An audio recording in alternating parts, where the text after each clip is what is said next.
Friends, இன்றைக்கி கும்பகோணம் கடப்பா எப்படி பண்ணுறதுன்னு பார்க்கலாம். ஒரு குக்கரில் ஒரு அரை கிளாஸ் அளவுக்கு நான் பாசிப்பருப்பு எடுத்திருக்கேன்.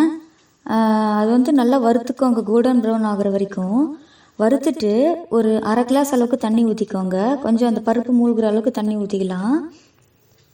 தண்ணி ஊற்றிட்டு ஒரு 3 உருளைக்கிழங்கு எடுத்துக்கோங்க. அது 2ஆக கட் பண்ணிவிட்டு தோல் சீவி கழுவி அதில் போட்டுடலாம். போட்டு குக்கர் மூடி வச்சுருங்க. ஒரு 3 விசில் வர அளவுக்கு விசில் வரட்டும். அதுக்கப்புறம் நம்ம எடுத்துடலாம். மீன்வைல் நீங்கள் மிக்சியில் பார்த்தீங்க அப்படின்னா ஒரு 1/4 மூடி அளவுக்கு தேங்காய் போட்டுக்கலாம். இஞ்சி பூண்டு போட்டுக்கோங்க. ஒரு 3 பச்சை மிளகாய் போட்டுக்கோங்க. ஒரு சோம்பு 1 டீஸ்பூன் போட்டுக்கோங்க. கசகசை ஒரு 1 டீஸ்பூன் போட்டுக்கோங்க. 1-1.25 கூட போடலாம். அப்புறம் பார்த்திங்க அப்படின்னா பொட்டுக்கடலை ஒரு டீஸ்பூன் போட்டுக்கோங்க. இது தண்ணி ஊற்றிட்டு நல்லா அரைச்சி எடுத்துக்கோங்க. நைஸாக அரைச்சி எடுத்துக்கோங்க மிக்சியில். பாருங்கள், இந்தளவுக்கு அரைச்சா போதும். இப்போ பாருங்கள், குக்கர் ஓப்பன் பண்ணியாச்சு. அந்த உருளைக்கிழங்கு வெந்திருக்கும், பருப்பும் வெந்துருச்சு நல்லா. இந்த உருளைக்கிழங்கு தனியாக எடுத்து வச்சுக்கலாம்.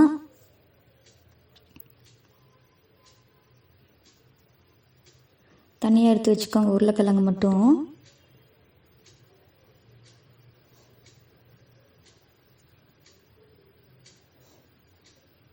ஒரு 3 விசில் விட்டால் போதும்.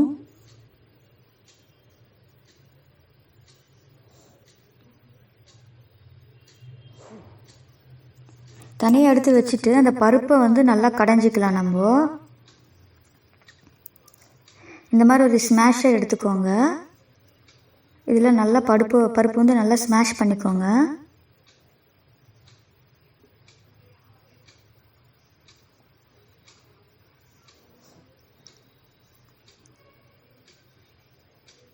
பாருங்கள், நல்லா ஸ்மாஷ் பண்ணியாச்சு பருப்பு. இந்த உருளைக்கிழங்கு இருக்கு இல்லையா, அதை கொஞ்சம் பொடி பண்ணிக்கோங்க. ரொம்ப வேணாம், ஓரளவுக்கு கொஞ்சம் பொடி பண்ணிக்கோங்க. கையிலேயே நல்லா பிசைஞ்சு விட்டுக்கலாம், ஏன்னா அது வெந்துருச்சு இல்லையா.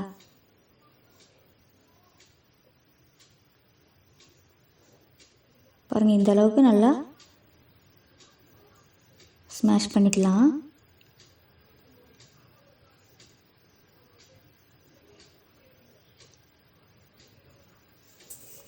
இப்போ ஒரு கடாய் எடுத்துக்கோங்க. கடாய் எண்ணெய் ஊற்றிட்டு நீங்கள் ஒரு பட்டை, ஒரு லவங்கம் போட்டுக்கலாம். அப்புறம் வெங்காயம், கருவேப்பிலை போட்டு நல்லா வதக்கிக்கோங்க. ஒரே ஒரு பச்சை மிளகாய் போட்டுக்கோங்க. ஒரே ஒரு தக்காளி ஒரு 2 தக்காளி நல்லா கட் பண்ணி, பழமான தக்காளியே கட் பண்ணி போட்டுக்கோங்க. தக்காளி நல்லா வேகட்டும். தேவையான அளவு உப்பு போட்டுக்கோங்க.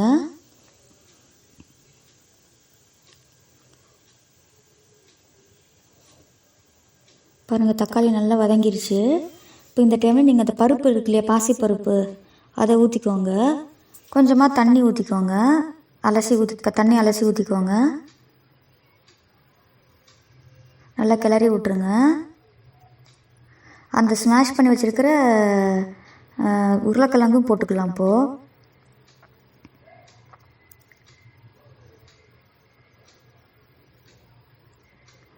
உருளைக்கிழங்கு போட்டுடலாம். நல்லா கலக்கி விட்டுட்டு நம்ம அந்த தேங்காய் போட்டோம் இல்லையா மிக்சியில், அந்த பேஸ்ட்டு போட்டுக்கலாம். தேவையான அளவு தண்ணி ஊற்றிக்கலாம்.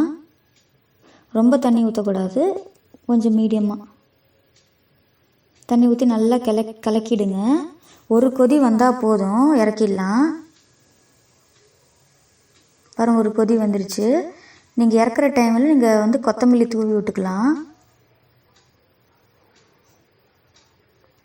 பாருங்கள், கும்பகோணம் கடப்பா ரெடி ஆகிடுச்சு. இட்லி தோசைக்கு செம்ம காம்பினேஷன் இது. நான் பாருங்கள், இப்போ இட்லிக்கு சாப்பிட போகிறேன். இட்லி பாருங்கள் எவ்வளோ சாஃப்டாக இருக்குது பாருங்கள். இட்லிக்கு இந்த குழம்பு ஊற்றி சாப்பிட்டா செம்மையாக இருக்கும். பசங்க நல்லா விரும்பி சாப்பிடுவாங்க. நீங்களும் ட்ரை பண்ணி பாருங்கள் ஃப்ரெண்ட்ஸ். பார்த்துட்டு எப்படி இருக்குன்னு சொல்லுங்கள். இந்த மாதிரி வீடியோஸ் நிறையா பார்க்கணும் அப்படின்னா என் சேனலை சப்ஸ்கிரைப் பண்ணுங்கள், கமெண்ட் பண்ணுங்கள், லைக் பண்ணுங்கள், ஷேர் பண்ணுங்கள். Thank you friends.